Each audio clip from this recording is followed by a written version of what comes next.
All right, so y'all check this out. So recently, we know the Diddy trial ended. Obviously, we're waiting to find out when Diddy is going to be sentenced. And it looks like there was some drama surrounding Diddy's sentencing. We got to find out what's going on here and why it seems like court was adjourned when they were trying to figure out when Diddy is going to be sentenced. It looks like it's October. We'll have to wait and see. Check out what ABC News had to say here. Here we go. Sentencing date hearing unexpectedly adjourned following the conviction of Sean Diddy Combs last week. In fact, defense attorneys and federal prosecutors initially agreed to a September 22nd sentencing date for Combs. This is ahead of a remote hearing that was set for this afternoon. But shortly before the hearing, attorneys for both sides sent a joint letter to the judge saying that they had agreed to the original proposed sentencing date of October 3rd. Combs was acquitted of racketeering, conspiracy, and sex trafficking, but convicted on 2 counts of prostitution-related charges. He faces a maximum sentence of 20 years in prison on those counts. And our ABC News chief investigative correspondent Aaron Katursky has the latest. Okay, Sean Combs is going to be sentenced this fall after he was convicted of 2 counts of prostitution-related charges that together carry a maximum prison term of up to 20 years. He is unlikely to get that much, but federal prosecutors are expected to ask for at least 5 years. Combs will receive credit for time served, which will subtract about a year from the ultimate sentence. His acquittal on sex trafficking and racketeering conspiracy charges took away the possibility of life in prison for Combs, who's preparing to ask for leniency. The defense has already argued Combs has taken steps to address what the judge called a propensity for violence, as seen on 2016 hotel security camera footage. And his attorney said Combs began a batterers program in New York prior to his arrest. The defense has also argued Combs did not make money from prostitution, but rather was the primary client of the male escorts he was convicted of transporting. His attorneys were prepared to ask for an expedited sentencing. They backed off that at the last minute, and so the judge has set Sean Combs' sentencing for October 3rd. Kana? That's interesting. I wonder if they say, hey, judge, just think about it for a second. Maybe the judge they were hearing things that they didn't like. Why would they back off like this? Very, very odd. Very strange. And they say hearing scheduled for Tuesday afternoon to hear arguments for Sean Diddy Combs to receive an earlier sentencing was adjourned without any arguments being presented or a new date being set. To all of my attorneys who watch the channel, I need y'all's insight into this. If you see this happening in maybe a case that you have or you've seen in the past, what would be a reasoning for this to happen? Defense attorneys and federal prosecutors initially agreed to a September 22nd sentencing date for Combs, according to a joint letter filed Tuesday ahead of a remote hearing set for 2 o'clock Eastern time. Then, shortly before the hearing, attorneys for both sides sent another joint letter to Judge A.S. saying they had agreed to the judge's original proposed sentencing date of October 3rd. I wonder why that is. Is there maybe some new information that's going to come out? Why would they say, no, guys, I know you wanted to let Diddy go in about 5 weeks, but Your Honor, we're just going to keep him there. What is up with that?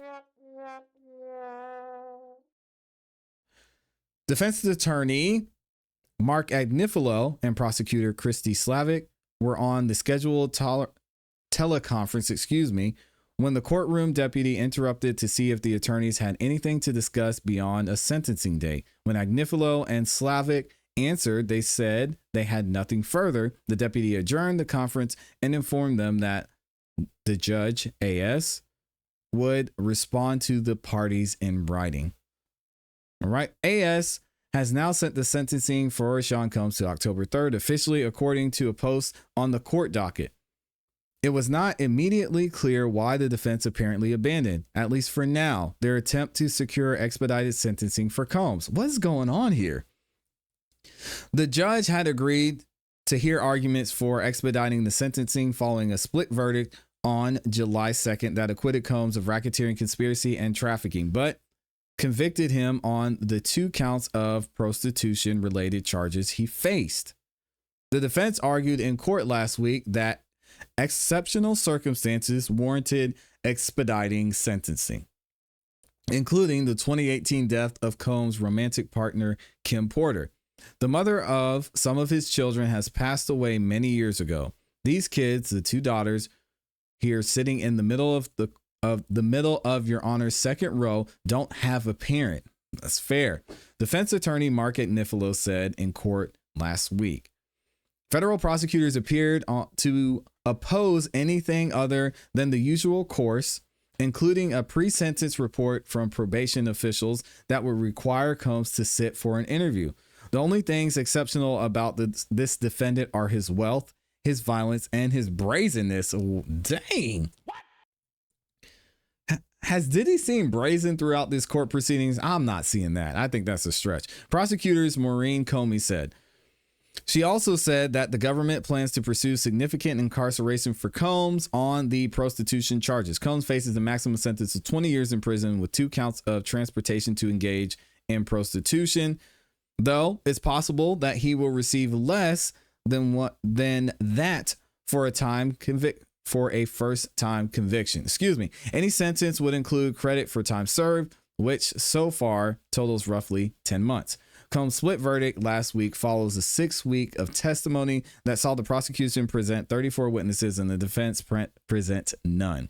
The jury of 8 men and 4 women deliberated just over 2 days before reaching their decision. All right, so we actually have this letter here from Agnifilo, and I want to read this and see what he actually said. He says to the judge, "Dear Judge A.S., the parties have met and conferred and have agreed to the following schedules for sentencing, post-verdict motions, and submission of offense conduct to the probation office." This just happened yesterday afternoon, guys. For the sentencing, the parties proposed the court's original date of October 3rd, 2025. The defense proposes that the probation office provide the parties with a pre-sentence investigation report on or before August 29th of 2025. That the defense objections to the PSR be filed on or before September 5th of 2025, and that the government objections to the PSR be filed on or before September 12th, 2025, that the probation office disclose their final PSR on September 18th, 2025, that the defense's sentencing memorandum be filed on or before September 19th of 2025, and that the government sentencing memorandum be filed on September 26th of 2025 this year. The government and the probation office do not object to this schedule. For post-verdict motions, the parties propose that the defense file any post-verdict motions on or before July 30th, 2025, and that the government respond on or before August 20th, 2025. Finally, the government requests that it be permitted to submit the summary of offense conduct on or before July, this week, actually a couple days, and the defense does not object. We appreciate the court's consideration. So this is strange.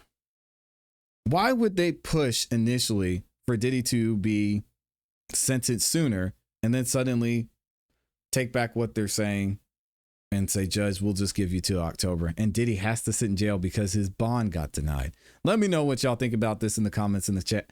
Kind of confusing, but I'm sure there's a